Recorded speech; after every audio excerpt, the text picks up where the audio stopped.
Hello everyone, जय हिंद। तो आज से हमारा नया चैप्टर शुरू हो रहा है, मेजरमेंट ऑफ पैरामीटर्स, जिसमें हम लोग पूरा रेजिस्टेंस के बारे में मेजरमेंट कैसे करते हैं, उसका इंडक्टेंस का मेजरमेंट कैसे होता है, कैपेसिटेंस का मेजरमेंट होता है कैसे होता है, फिर वोल्ट मीटर ए मीटर की हम लोग रेंज कैसे एक्सटेंड करते हैं, पावर को कैसे मेजर करते हैं, फ्रीक्वेंसी कैसे मेजर करते हैं, फिर आपका वोल्टेज कैपेसिटी कैसे मेजर करते हैं। ठीक है, तो ये सब मेजर की जो टेक्निक है वो हम लोग इस चैप्टर में कवर करेंगे। लेकिन ये सब मेजरमेंट के लिए हमें सबसे पहले कवर करना पड़ेगा उसके इंस्ट्रूमेंट, यानी इंस्ट्रूमेंट्स किस टाइप के अवेलेबल है हमारे पास। ठीक है, हम लोग क्यों इंस्ट्रूमेंट को हम लोग यूज करते हैं, और इसके जो कंस्ट्रक्शन पार्ट है उसको कवर अप करना बहुत ही नेसेसरी हो जाता है ये चैप्टर को पूरा पढ़ने के लिए। तो आज के लेक्चर में हम लोग पूरा इंस्ट्रूमेंट की इंट्रोडक्शन कंप्लीट कर लेंगे कि हमारे पास कौन कौन से इंस्ट्रूमेंट है, और हम लोग क्यों उसे यूज करते हैं, और हम लोग उसे उसका पूरा कंस्ट्रक्शन पार्ट हम लोग यहाँ पे आज कवर कर लेंगे आज के लेक्चर में। तो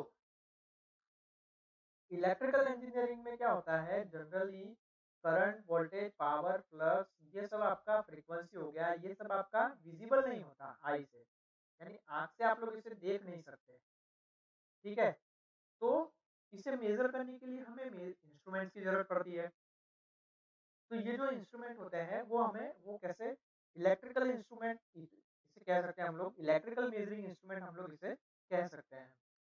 तो ये इंस्ट्रूमेंट को हमें करंट वोल्टेज पावर हो गया, एनर्जी हो गई या फिर फ्रीक्वेंसी हो गई, ये सबको हमें मेजर करने के लिए, जैसे करंट को मेजर करने के लिए हमें एमीटर चाहिए, वोल्टेज को मेजर करने के लिए वोल्ट मीटर चाहिए, पावर को मेजर करने के लिए हमें वाट मीटर चाहिए, एनर्जी को मेजर करने के लिए हमें एनर्जी मीटर चाहिए, यानी जो आपके बाहर घर के बाहर जो मीटर लगा हुआ है वो एक तरीके का एनर्जी मीटर है, जो आपको वाट आवर मीटर या फिर आप किलो वाट आवर मीटर भी आप उसे कह सकते हैं। और फ्रीक्वेंसी को मेजर करने के लिए हमें फ्रीक्वेंसी मीटर चाहिए। ठीक है, तो आपका इंस्ट्रूमेंट होता क्या है, तो उसकी डेफिनेशन क्या है। An instrument is a device in which we can determine the magnitude or value of quantity, समझ गए, to be measured। तो इंस्ट्रूमेंट क्या है, एक ऐसा डिवाइस है जो ये जो सारी क्वांटिटी है, current voltage power energy frequency, ये जो सारी क्वांटिटी आई इसका मैग्नीट्यूड डिटरमाइन करती है, या फिर वो क्वांटिटी की वैल्यू मेजर करती है। ठीक है, तो उसी चीज को हम लोग इंस्ट्रूमेंट कहते हैं, सिंपल। तो जो इंस्ट्रूमेंट है वो हमारे दो टाइप के होते हैं, दो कैटेगरी में उसे हम लोग डिवाइड कर सकते हैं। एक होता है आपका एब्सोल्यूट इंस्ट्रूमेंट और एक होता है आपका सेकेंडरी इंस्ट्रूमेंट। ओके, तो एब्सोल्यूट इंस्ट्रूमेंट क्या है, तो एब्सोल्यूट इंस्ट्रूमेंट जो होता है वो क्वांटिटी की मैग्नीट्यूड डिटरमाइन करता है, जो हमें जो हमें इंस्ट्रूमेंट के द्वारा पता लगती है। ओके, यानी एक तरीके का कह सकते हैं कि आपका एब्सोल्यूट वैल्यू, जो भी क्वांटिटी की एब्सोल्यूट वैल्यू है वो मेजर करके हमें देता है एब्सोल्यूट इंस्ट्रूमेंट। ठीक है, जो ये जो इंस्ट्रूमेंट है वो आपका रेयरली यूज होता है। क्यों, क्योंकि आपके जो मेजरिंग क्वांटिटी होती है वो मेजरिंग क्वांटिटी की जो आपकी वैल्यू होती है वो टाइम के साथ वेरी होती है। ठीक है, इसीलिए जो मैग्नीट्यूड होता है मेजरिंग क्वांटिटी का वो हमें एनालिटिकली हमें उसे लेना पड़ता है, यानी हम एक से ज्यादा रीडिंग लेते हैं, देन उसका हम लोग एवरेज निकालते हैं और उसी एवरेज को हम लोग एज अ उस परफेक्ट क्वांटिटी हम उसे कंसिडर करते हैं। तो क्या है, एक तरीके का टाइम कंज्यूमिंग है ये। तो ये जो एब्सोल्यूट इंस्ट्रूमेंट होते हैं ना वो हम लोग बहुत ही रेयर यूज करते हैं। ठीक है, जैसे आपका मान लीजिए आपका कोई गैल्वेनोमीटर हो गया। गैल्वेनोमीटर क्या है आपका, मेजर करता है, गैल्वेनोमीटर आपका करंट मेजर करता है। ठीक है, और तो क्या है कि वो अलग अलग टाइम पे अलग अलग रीडिंग बताएगा आपका। तो आप क्या करेंगे, एक से ज्यादा रीडिंग लेंगे, देन उसका एवरेज निकालेंगे, देन उसकी एब्सोल्यूट वैल्यू फाइंड करेंगे। तो क्या है, एक तरीके का टाइम कंज्यूमिंग है, इसीलिए हम लोग एब्सोल्यूट इंस्ट्रूमेंट को बहुत ही कम यूज कर सकते हैं, बहुत ही कम यूज करते हैं। लेकिन सेकेंडरी इंस्ट्रूमेंट क्या होता है कि ये डायरेक्टली आपके जो भी क्वांटिटी है उसकी वैल्यू आपका मेजर करके देता है डायरेक्टली। जनरली क्या होता है कि जो इंस्ट्रूमेंट ये होते हैं वो कैलिब्रेटेड होते हैं, अनदर स्टैंडर्ड सेकेंडरी इंस्ट्रूमेंट के साथ उसे कंपेयर करके इसे कैलिब्रेट किया जाता है ताकि वो क्या कर सके, डायरेक्टली आपको क्वांटिटी को मेजर करके आप लोग को बता सके। एग्जाम्पल क्या क्या हो सकते हैं उसके, जैसे वोल्ट मीटर हो गया आपका, ए मीटर हो गया, वॉट मीटर हो गया, ये क्या होते हैं आपके एक तरीके से सेकेंडरी इंस्ट्रूमेंट होते हैं जो डायरेक्टली आपको क्वांटिटी को मेजर करके आपको बताते हैं। प्रैक्टिकली क्या है, सेकेंडरी इंस्ट्रूमेंट को हम लोग 3 पार्ट में डिवाइड करते हैं। जैसे आपका इंडिकेटिंग इंस्ट्रूमेंट हो गया first, then second recording, then third आपका इंटीग्रेटिंग। ओके, ये 3 पार्ट में हम लोग सेकेंडरी इंस्ट्रूमेंट को हम लोग डिवाइड करते हैं। तो इंडिकेटिंग इंस्ट्रूमेंट क्या है, इंडिकेटिंग इंस्ट्रूमेंट आपका डायल और पॉइंटर यूज करता है, जो आपका इंडिकेट करता है जो भी आपकी मेजरिंग क्वांटिटी है उसको इंडिकेट करता है आपका। ठीक है, तो ये जो पॉइंटर है वो डायरेक्टली आपका मैग्नीट्यूड देता है मेजरिंग क्वांटिटी का, और आपको इजी पड़ जाता है, आपको इजी हो जाता है कि आप लोग उसकी क्वांटिटी को मेजर कर सके। रिकॉर्डिंग टाइप इंस्ट्रूमेंट में क्या होता है, आपका रिकॉर्ड रहता है, जो भी आपका मैग्नीट्यूड है या फिर जो भी आपकी क्वांटिटी की वैल्यू है जो भी आपने मेजर करी, उसको ओवर अ स्पेसिफाइड टाइम के लिए वो एक चीज आपका मैग्नीट्यूड, आपका क्वांटिटी की वैल्यू वो आपकी रिकॉर्ड रहती है। तो इसी तरीके से रिकॉर्डिंग टाइप इंस्ट्रूमेंट जो होते हैं वो भी आपके एक तरीके के सेकेंडरी इंस्ट्रूमेंट ही होते हैं। और इंटीग्रेटिंग इंस्ट्रूमेंट क्या हो गया आपका, तो ये जो टाइप का इंस्ट्रूमेंट है वो टोटल अमाउंट ऑफ क्वांटिटी आपको देता है जो आपका स्पेसिफिक पीरियड ऑफ टाइम में आपने उसे मेजर किया। ठीक है, तो इसी तरीके से हम लोग सेकेंडरी इंस्ट्रूमेंट्स का यूज करते हैं जनरल पर्पस के लिए हम लोग। ठीक है, तो हमें इंडिकेटिंग जो इंस्ट्रूमेंट है वो ही हमें एसेंशियल क्यों है, क्यों, क्योंकि इंडिकेटिंग इंस्ट्रूमेंट जो होते हैं वो डायरेक्टली आपके इंडिकेट करते हैं क्वांटिटी की वैल्यू, डायरेक्टली आपके क्वांटिटी की वैल्यू इंडिकेट करते हैं। इसीलिए हमें बहुत ही एसेंशियल हो जाता है कि इंडिकेटिंग इंस्ट्रूमेंट को हम लोग यूज करें। तो इसमें क्या होता है कि एक पॉइंटर अटैच होता है मूविंग सिस्टम के साथ। तो ये जो मूविंग सिस्टम है आपकी, वो 3 तरीके के टॉर्क उसमें डेवलप होते हैं। जो आपकी मूविंग, जो आपने पॉइंटर यूज किया वो एक तरीके का मूविंग पार्ट है, क्योंकि वही मूव करके आपको क्वांटिटी बताता है। तो ये जो मूविंग क्वांटिटी मूविंग पार्ट है आपका, तो उसमें 3 तरीके के आपके टॉर्क प्रोड्यूस होते हैं। एक होता है आपका डिफ्लेक्टिंग टॉर्क, एक होता है आपका कंट्रोलिंग टॉर्क, और एक होता है आपका डैम्पिंग टॉर्क। तो सबसे पहला टॉर्क है आपका डिफ्लेक्टिंग टॉर्क। तो ये डिफ्लेक्टिंग टॉर्क है क्या? तो ये जो टॉर्क है act on a moving system to give a required deflection. Required deflection को देने के लिए हम प्रोड्यूस होता है डिफ्लेक्टिंग टॉर्क, जिसे आप लोग दूसरे भाषा में कह सकते हैं ऑपरेटिंग टॉर्क। ऑपरेटिंग टॉर्क भी वो कहा जा सकता है। डिफ्लेक्टिंग टॉर्क कैसे प्रोड्यूस होता है? By making the use of one magnetic and heating chemical, electrostatic या फिर आप इलेक्ट्रोमैग्नेटिक इंडक्शन इफेक्ट का यूज करके आप लोग मूविंग सिस्टम में आप लोग डिफ्लेक्टिंग टॉर्क प्रोड्यूस कर सकते हैं। ओके, तो ये जो मेथड होती है, ये जो मेथड डिफ्लेक्टिंग टॉर्क को प्रोड्यूस करने के लिए यूज होती है, वो डिपेंड करती है टाइप, आप कौन किस टाइप का इंस्ट्रूमेंट आप यूज कर रहे हैं। ओके, तो डिफ्लेक्टिंग टॉर्क जो होता है is required to move the moving system. Simple, moving system में डिफ्लेक्टिंग टॉर्क बहुत ही जरूरी है, क्योंकि उसके बिना हमारा काम नहीं होगा। पॉइंटर डिफ्लेक्ट ही अगर नहीं करेगा तो आप इंडिकेट क्या करेंगे, आप उससे रीडिंग क्या लेंगे? तो इसके लिए डिफ्लेक्टिंग टॉर्क बहुत ही नेसेसरी हो जाता है। नाउ सेकंड टाइप का हमारा टॉर्क है कंट्रोलिंग टॉर्क। कंट्रोलिंग टॉर्क क्या है? एक तरीके का ऑपोजिट, मतलब ऑपोज करता है, डिफ्लेक्टिंग टॉर्क ऑपोज करता है। और जैसे जैसे आपका डिफ्लेक्शन बढ़ता जाएगा वैसे वैसे आपका कंट्रोलिंग टॉर्क भी बढ़ता जाएगा मूविंग सिस्टम में। ओके, क्यों कंट्रोलिंग टॉर्क की हमें जरूरत पड़ी? क्योंकि मान लीजिए अगर एक क्वांटिटी आप मेजर कर रहे हैं तो उसमें आपका सिर्फ और सिर्फ डिफ्लेक्टिंग टॉर्क ही प्रोड्यूस हो रहा है। तो क्वांटिटी मेजरमेंट तक तो वो इंडिकेट कर देगा, लेकिन जैसे आप वो क्वांटिटी हटाएंगे तो डिफ्लेक्टिंग टॉर्क तो आपका है ही है, अवेलेबल है ही है। तो वो जो आपका पॉइंटर है वो आपका डिफ्लेक्ट ही हुआ जाएगा, अपने ओरिजिनल पोजीशन में वापस नहीं आ पाएगा। इसीलिए हम लोग कंट्रोलिंग टॉर्क को प्रोड्यूस करवाते हैं ताकि जो डिफ्लेक्टिंग टॉर्क है वो उसके अपोज हो सके, और पॉइंटर आफ्टर आपके मेजरमेंट के बाद आपकी जो भी आपकी पॉइंटर है वो आपका ओरिजिनल पोजीशन, रियल पोजीशन पे वापस आ सके। इसीलिए हम लोग कंट्रोलिंग टॉर्क को प्रोड्यूस करवाते हैं। ठीक है, जैसे देखिए ये जो टॉर्क है वो स्पिन और स्प्रिंग और ग्रेविटी से भी आप लोग उससे ऑब्टेन कर सकते हैं। देखिए फिगर में बताता हूँ मैं आपको। ये आपका पॉइंटर है, ठीक है। इसमें एक तरीके का आपका कंट्रोल स्प्रिंग लगी हुई है। कंट्रोल स्प्रिंग क्यों लगी हुई है? आपका कंट्रोल स्प्रिंग क्यों लगी हुई है? कंट्रोलिंग टॉर्क प्रोड्यूस करने के लिए।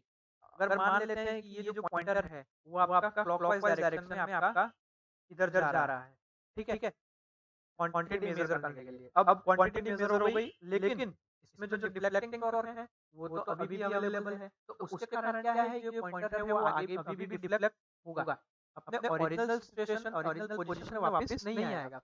तो हम लोग कंट्रोल स्प्रिंग का यूज करते हैं for producing the controlling torque.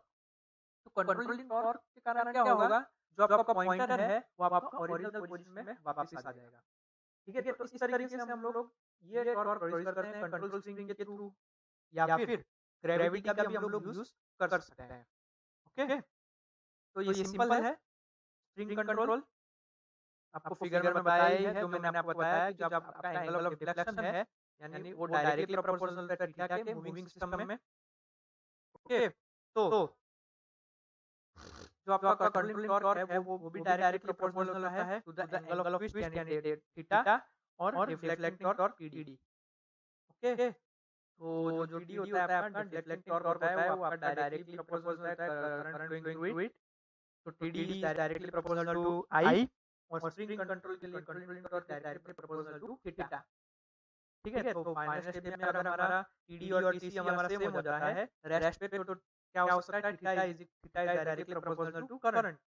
तो स्प्रिंग जो कंट्रोल इंस्ट्रूमेंट होते हैं वो आपकी उसमें क्या होता है, आपका यूनिफॉर्म स्केल होती है over whole of their range. ये आपका बहुत ही इम्पोर्टेंट पॉइंट है, ये आपका आईएमपी का टॉपिक है, पॉइंट है आपका, ठीक है। कि जो आपके स्प्रिंग कंट्रोल टाइप के जो इंस्ट्रूमेंट होते हैं उसमें आपकी स्केल यूनिफॉर्म होती है, ठीक है। तो ग्रेविटी कंट्रोल इंस्ट्रूमेंट जो होते हैं वो आपका एक स्मॉल एडजस्टेबल वेट होता है। तो ग्रेविटी कंट्रोल में क्या होता है, एक स्मॉल एडजस्टेबल आपका वेट लगा होता है, अटैच किया होता है मूविंग सिस्टम में, ताकि वो प्रोड्यूस कर सके कंट्रोलिंग टॉर्क को। जैसे देखिए यहाँ पे आपका एक पॉइंटर लगा हुआ है, उसके साथ आपका ये कंट्रोल वेट आपका कनेक्ट किया हुआ है, ताकि जैसे जैसे ये डिफ्लेक्ट कर सके, ताकि कंट्रोल वेट क्या हो, कंट्रोल वेट आपका प्रोड्यूस कर सके कंट्रोलिंग टॉर्क को। तो इसमें क्या होता है, जब भी आपका मूविंग सिस्टम रिफ्लेक्ट हो रहा है तो कंट्रोलिंग टॉर्क आपका वेरी हो रहा है कंट्रोल वेट के कारण। ओके, और जब भी आपका ये पॉइंटर है वो अगर जीरो पोजीशन पे है तो ये जो कंट्रोल वेट है वो आपका वर्टिकल रह रहा है। ये अगर आपका ये जीरो पे आ गया तो ये कंट्रोलिंग टॉर्क, कंट्रोलिंग जो आपका वेट है वो आपका इस पोजीशन में रहेगा, ठीक है। तो इसी तरीके से कंट्रोलिंग टॉर्क हमारा प्रोड्यूस हो रहा है। 1 मिनट। इस तरीके से कंट्रोलिंग टॉर्क हमारा प्रोड्यूस हो रहा है with the help of control weight, ठीक है। तो अगर हम लोग ये फिगर को देखें और इसमें अगर हम लोग यहाँ पे जो हमारा कंट्रोलिंग टॉर्क है वो डायरेक्टली प्रोपोर्शनल है हमारे साइन थीटा से। क्यों? क्योंकि इसके बीच में कुछ एंगल बन रहा है, ठीक है, और इसीलिए हम लोग साइन थीटा कंसिडर करते हैं। तो ये जो टीटी टीसी हमारा कंट्रोलिंग टॉर्क है वो डायरेक्टली प्रोपोर्शनल है हमारे साइन थीटा से, और जो टीडी है यानी डिफ्लेक्टिंग टॉर्क है वो हमारा डायरेक्टली प्रोपोर्शनल है करंट से। तो फाइनल जो डिफ्लेक्शन हो रहा है पोजीशन में, अगर फाइनल पोजीशन में हमारा टीडी या इज इक्वल टू टीसी हो जाता है तो इस कंडीशन में क्या होगा, जो करंट है वो डायरेक्टली प्रोपोर्शनल हो जाएगा साइन थीटा के। तो आई डायरेक्टली प्रोपोर्शनल होगा हमारे साइन थीटा के। तो कंपेयर अगर हम करें ग्रेविटी कंट्रोल को और स्प्रिंग कंट्रोल को, तो कुछ हमारे ग्रेविटी कंट्रोल के कुछ डिसएडवांटेजेस हैं। जैसे फर्स्ट है हमारा इट गिव्स क्रैम्प स्केल और क्राउडेड स्केल। और जो ये इंस्ट्रूमेंट है ग्रेविटी कंट्रोल, वो इंस्ट्रूमेंट हमारा has to be kept in vertical position में ही रहना चाहिए। ये एक बहुत ही बड़ा मेन डिसएडवांटेज है इसका, ठीक है। नाउ नाउ थर्ड पॉइंट है हमारा थर्ड टॉर्क है हमारा डैम्पिंग टॉर्क। तो damping torque is act on the moving system of the instrument on the during the deflection of the controlling torque controls the direction and tries to stop the pointer controlling or controls direction and stop pointer। ठीक है, लेकिन inertia के कारण क्या होता है, pointer जो है वो हमारा ऑसिलेट कर रहा है। ऑसिलेट मतलब क्या कह सकते हैं, एक प्रॉपर जगह पे हमारा नहीं बता सकता है, वो डिफ्लेक्ट करेगा एक जगह से दूसरी जगह, दूसरी जगह से पहली जगह, ऐसे। ठीक है, रेस्ट पे आने से पहले। तो ये जो ऑसिलेशन है वो हमारा डिजायर नहीं होता, यानी कि हमें उसे कम करना है, तो उसे अवॉइड करना है। तो ये जो हमें जो हमारा ऑसिलेशन हो रहा है रेस्ट में आने से पहले, तो ये इस ऑसिलेशन को रोकने के लिए हम लोग डैम्पिंग टॉर्क का यूज करते हैं। ठीक है, तो डैम्पिंग टॉर्क जो है वो पॉइंटर के मूवमेंट को अपोज करती है, यानी एज अ ब्रेक ब्रेक जैसे हमारा वर्किंग करती है। ठीक है, तो इसीलिए हमें डैम्पिंग टॉर्क की हमें जरूरत पड़ती है। ठीक है, तो डैम्पिंग फोर्स हम लोग कैसे प्रोवाइड कर सकते हैं, air friction through, fluid friction भी हो सकता है, या फिर हम लोग एडी करंट का भी यूज कर सकते हैं। ओके, तो एयर फ्रिक्शन का कैसे यूज होता है, तो ये जो मेथड है डैम्पिंग की, उसमें हम लोग लाइट एल्यूमिनियम पिस्टन यूज करते हैं और अटैच करते हैं मूविंग सिस्टम के साथ, जैसे आपको फिगर में यहाँ पे बताया है। ये जो फिगर ए है आपकी, इसमें आपका यहाँ पे जो एक तरीके का पिस्टन आपने एल्यूमिनियम पिस्टन यूज किया है, और उसको हम लोग एयर चैम्बर क्लोज में रखते हैं, जिसका एक हिस्सा आपका बंद होता है, यहाँ से आपका बंद है और ये पिस्टन आपका यूज हो रहा है, और यहाँ पे एयर प्रेशर है चैम्बर में जो रिस्ट्रिक्ट कर रहा है इसके मूवमेंट को, आपका जो पॉइंटर है उसके मूवमेंट को रिस्ट्रिक्ट कर रहा है ऑसिलेट होने से। ठीक है, तो इस तरीके से हम लोग डैम्पिंग टॉर्क इसे प्रोवाइड कर सकते हैं। लेकिन जो सेकंड एयर मतलब एयर फ्रिक्शन अगर सिस्टम हमारा यूज होता है, तो ये देखिए, ये जो हमारा दूसरा है, दूसरे तरीके का यूज है, यानी नी में, तो इसमें क्या करते हैं हम लोग, एक कंट्रोल स्टील वेंस हम लोग एक्स्ट्रा यूज कर सकते हैं। ठीक है, और वेंस के थ्रू हम लोग एयर का जो रेजिस्टेंस है, यानी एयर की जो प्रेशर है, उसके कारण हम लोग इसे ऑसिलेट होने से, पॉइंटर को ऑसिलेट होने से बचा सकते हैं।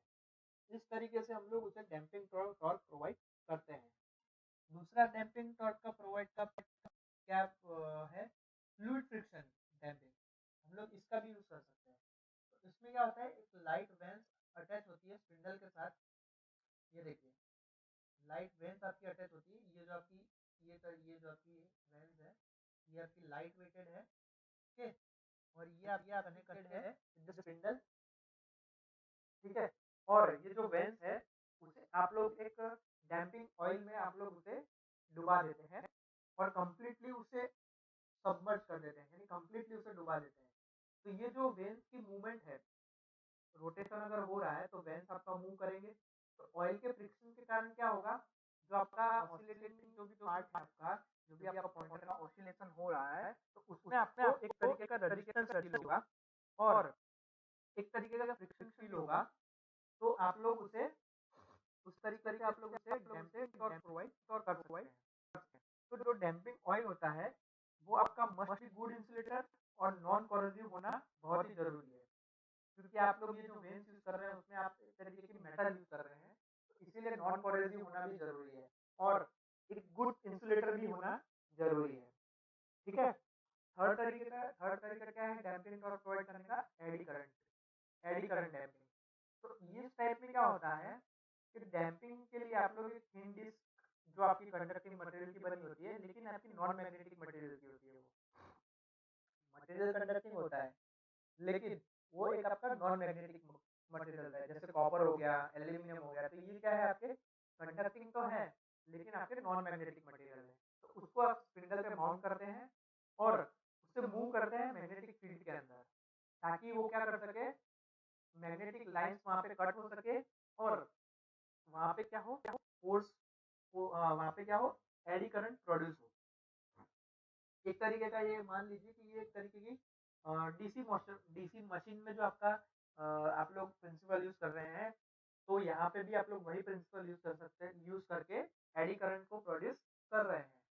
ठीक है, तो ये जो आपका फोर्स है, जो आपका एडी करंट का जो फोर्स आया, always act in the opposing direction of that motion, यानी लेंस लो के अकॉर्डिंग आप उसे कह सकते हैं कि जो फोर्स आपका प्रोड्यूस हुआ वो हमेशा जो भी आपका अप्लाइड फोर्स है उसके अपोजिट ही होगा। ठीक है, इस तरीके से हम लोग देखें, इस तरीके का होता है। ये डिस्क आपकी कनेक्टेड है स्पिंडल पे, और ये आपने मटेरियल यूज किया है, वो जो मटेरियल यूज किया है वो आपका मैग्नेटिक है, लेकिन सॉरी आपका कंडक्टिंग है लेकिन नॉन मैग्नेटिक मटेरियल है। ठीक है, तो क्या होता है, फील्ड प्रोड्यूस, आप लोग एक मैग्नेट यूज कर रहे हैं, ये देखिए उसका ये खड़ा पार्ट है, यानी ऊपर से हम लोग देख रहे हैं, ऊपर वाला व्यू है, तो उसमें आप लोग मैग्नेट यूज कर रहे हैं। तो मैग्नेट के कारण क्या हो रहा है कि आपका जो डायरेक्शन ऑफ रोटेशन आपकी एंटी क्लॉक है, लेकिन जो डैम्पिंग मैग्नेट्स है उसमें जो आपका कट हो रहा है, मैग्नेटिक फील्ड कट हो रहा है ये डिस्क के कारण, तो उसके कारण क्या हो रहा है, एडी करंट आपका प्रोड्यूस हो रहा है ऑपोजिट डायरेक्शन में। ठीक है, ऑपोजिट डायरेक्शन में प्रोड्यूस हो रहा है, तो एक तरीके का ये डैम्पिंग टॉर्क प्रोड्यूस कर रहा है। ओके, तो इस तरीके से इस तरीके से पॉइंटर के ऑसिलेशन को हम लोग कम कर सकते हैं, या फिर हम लोग क्या नेग्लेक्ट कर सकते हैं। Okay, with the help of damping torque. Okay, तो ये कुछ डिफरेंस है स्प्रिंग कंट्रोल और ग्रेविटी कंट्रोल मेथड में। स्प्रिंग कंट्रोल मेथड में क्या होता है कि हमारे हॉरिजॉन्टल भी यूज कर सकते हैं as well as vertical position में भी यूज कर सकते हैं, लेकिन ग्रेविटी कंट्रोल में क्या है आपका, ओनली आपको वर्टिकल पोजीशन में ही आपको यूज करना चाहिए, यूज हम लोग वर्टिकल पोजीशन में ही कर सकते हैं। ठीक है, स्प्रिंग कंट्रोल मेथड क्या है, आपकी एक तरीके से टेम्परेचर डिपेंडेंट है, लेकिन ग्रेविटी कंट्रोल ऐसा नहीं है, टेम्परेचर डिपेंडेंट नहीं है। स्प्रिंग कंट्रोल मेथड में आपका स्केल होता है वो यूनिफॉर्म होता है, लेकिन ग्रेविटी कंट्रोल मेथड में आपका स्केल होता है वो नॉन यूनिफॉर्म होता है। आपका जो कंट्रोलिंग टॉर्क है वो डायरेक्टली प्रोपोर्शनल होता है थीटा के, लेकिन ग्रेविटी कंट्रोल में आपका कंट्रोलिंग टॉर्क है वो डायरेक्टली प्रोपोर्शनल होता है साइन थीटा के। स्प्रिंग कंट्रोल मेथड में क्या है कि रीडिंग जो है वो आपका वेरी एक्यूरेटली आप उसे ले सकते हैं, लेकिन जब ग्रेविटी कंट्रोल है उसमें इतनी एक्यूरेसी नहीं है। स्प्रिंग कंट्रोल मेथड में हमें वर्टिकल पोजीशन में ही रखना ऐसा नेसेसरी नहीं है, लेकिन ग्रेविटी कंट्रोल में वो नेसेसरी है कि सिर्फ वर्टिकल पोजीशन में आप रखेंगे तभी आप